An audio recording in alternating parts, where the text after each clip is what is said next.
Positive aura म्हणजे नेमकं काय? चला जाणून घेऊया याच्या शक्तीबद्दल. कधी विचार केलाय काही लोकांच्या सहवासात आपल्याला लगेच छान आणि उत्साही का वाटतं? ही काही जादू नाहीये, तर व्यक्तीच्या आतल्या शांतीचं आणि विचारांचं ते एक प्रतिबिंब आहे. बरं, मग ही पॉझिटिव्ह ऑरा बनते तरी कशी? चला तिचे मुख्य गुणधर्म पाहूया. सगळ्यात आधी येतं मानसिक आणि भावनिक संतुलन, म्हणजे प्रचंड आत्मविश्वास आणि सकारात्मकता. मग हेच गुण वागण्यात दिसतात, इतरांना आपलंसं करून त्यांचा विश्वास जिंकून. आणि हो, हे सगळं शरीरावरही दिसतं, म्हणजे एक शांत आणि आत्मविश्वासू देहबोली. पण अशा ऑराचे नेमके फायदे तरी काय आहेत? चला बघूया. पहिलं म्हणजे नैसर्गिक आकर्षण. लोक आपोआप अशा व्यक्तींकडे ओढले जातात. दुसरा, जबरदस्त आत्मविश्वास. यामुळे स्वतःच्या निर्णयांवर पूर्ण विश्वास असतो. तिसरं, नेतृत्व गुण.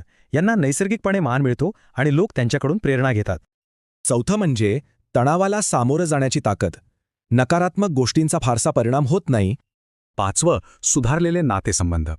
यांच्या सहवासात लोकांना सुरक्षित वाटतं, त्यामुळे नाती घट्ट होतात. आणि सहावं, प्रभावी अस्तित्व. फक्त यांच्या असण्यानेही वातावरण सकारात्मक होऊन जातं. चला तर मग आता काही खरीखुरी उदाहरणं पाहूया ज्यांचा ऑरा खूप प्रभावी आहे.